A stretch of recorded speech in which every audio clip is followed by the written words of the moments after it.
warm welcome from Geo Connect Asia. I have John from Trimble with me, and as a former employee of Trimble, this is a pleasure for me to have John and to talk to him about Trimble and what's happening in the industry. So John, a warm welcome. Thank you. Before we get started and dive into Trimble, do you want to briefly introduce yourself and what you do at Trimble? Sure. John Whitehead. I am running the sales and distribution for Asia Pacific for Trimble's Field Systems division, which is a newly formed division that I'm sure we'll talk about a little bit. And I've been living and working in Asia my entire career, so very much at home here in Singapore, and yeah, excited to be here.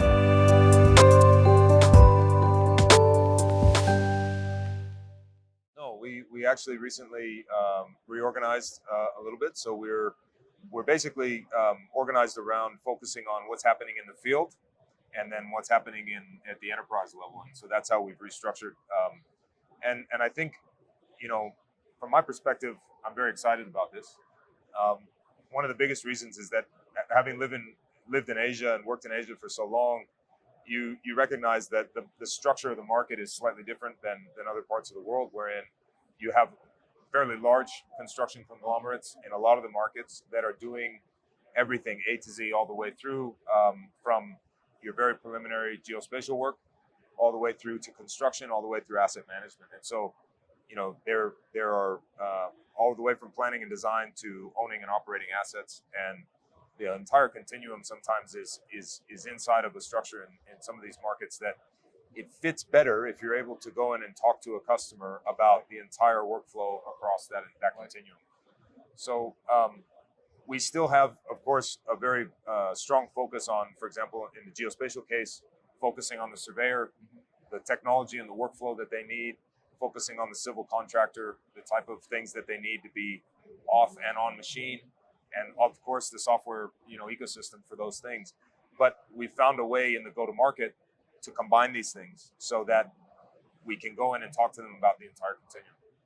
So in a sense, you believe that the restructuring has actually benefited the customer approach and it's made it easier for you? Yeah, precisely. So I think we're now starting to have conversations across the portfolio with our customers, whereas previously, we were a little bit more portfolio focused as opposed to what is best for the customer. So now we're able to pivot very much more looking at what does the customer need for their entire business.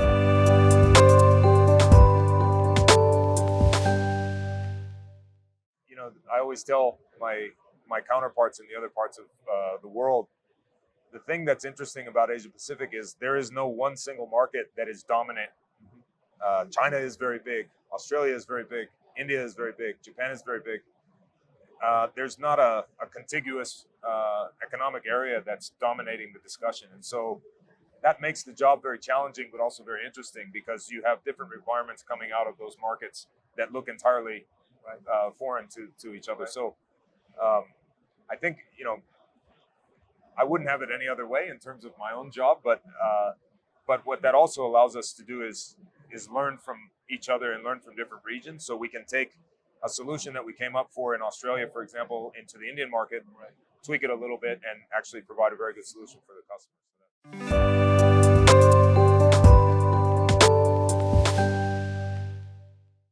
When it comes to sort of the size of the business as it is today,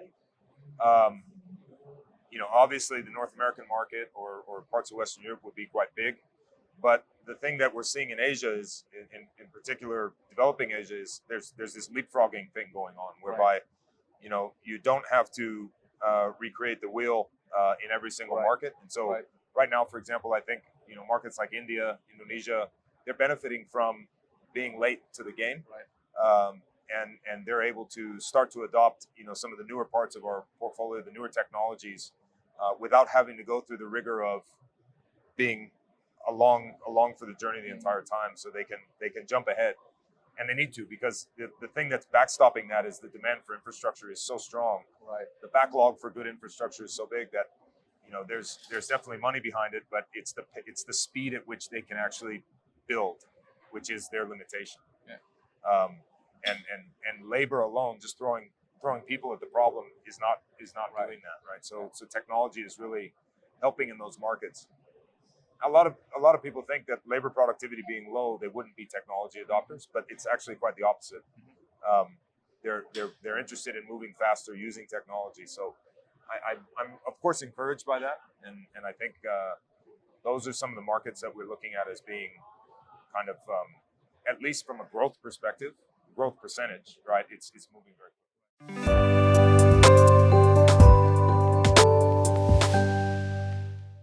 Look, it depends on what we're talking about. If we're talking about adopting and helping us really understand the best solution for a certain part of the market, places like Australia, Japan to a certain extent, China to a certain extent, where there's pressures on quality, on speed, on labor productivity. Those places excite me. But if you're talking about growing a market from scratch and not really having anything and then building on it, places like India are very exciting.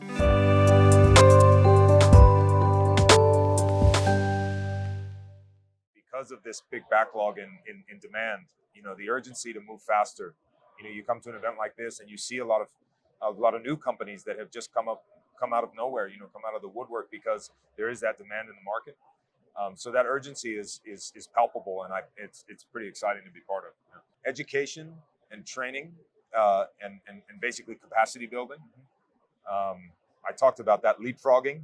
Well, the leapfrogging is happening, but its limitation is just getting the education into to the user, and so that's something where we're investing. We're spending time really focusing on that.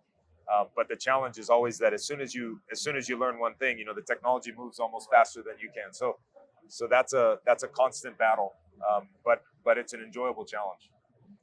Thanks a lot, John. It was a pleasure talking to you. My pleasure.